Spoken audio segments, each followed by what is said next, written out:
Hello you watching this. You're probably new here since I've got a lot of new subscribers in this past couple of days really. So thank you so much. And if you're not new, just welcome back. So this is a development vlog for the Rocket Explorer version 0.5 update. And it got some big new features. So it got the configuration panel and system, and it got the teleportation panel. So let's talk about it.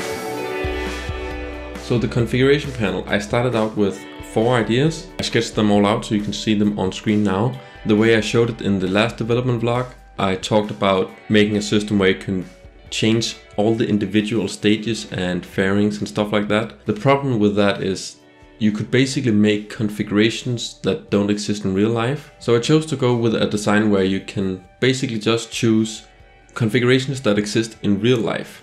And that was a lot easier than I expected, so I got that done really quickly actually. Almost half the time than I expected. So that was really nice. That was a relief because I had dreaded actually going into this because I thought it would be much more complicated than it was. But with the configuration, I also needed to do some other stuff because when you compare rockets, I also wanted you to be able to choose a configuration for the rockets that have configurations before you add them to the comparison. So that would mean if you want to compare an Atlas LV-3B and a Falcon Heavy and a Saturn V, for example.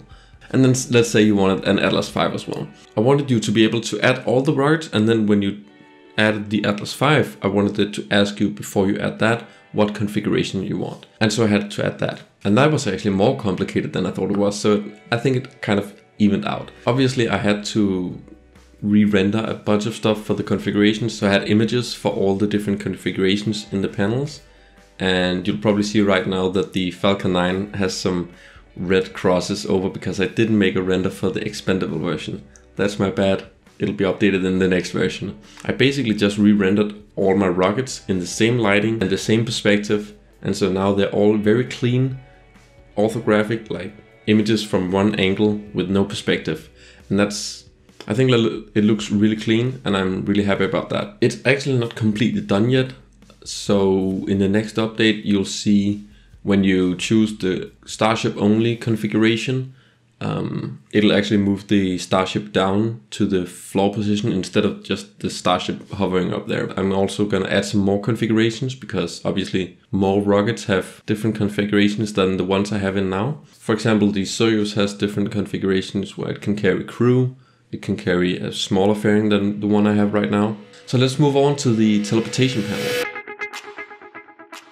Now this one was quite easy and I should have put it in earlier, but anyways, you can go to the water tower, you can go to the top of the service structure instantly. That's how teleportation works. I really like that. It's some different perspectives and I think it's quite cool. You just press T. I'm gonna put a little tutorial in there, like the open menu in the beginning, and then you can just choose where to go.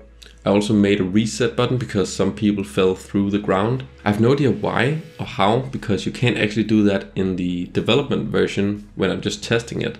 But when I build it out and publish it, you just fall through the ground when you go off the pad structure. So that's kind of weird. And now there's a bunch of other small things. I'm gonna mention some of them in rapid fire, and then you can read the entire release log if you like on rocketexplorer.space, the new website for Rocket Explorer, which is really exciting. I really like how it came out, so check that out for just images and support the game, I guess.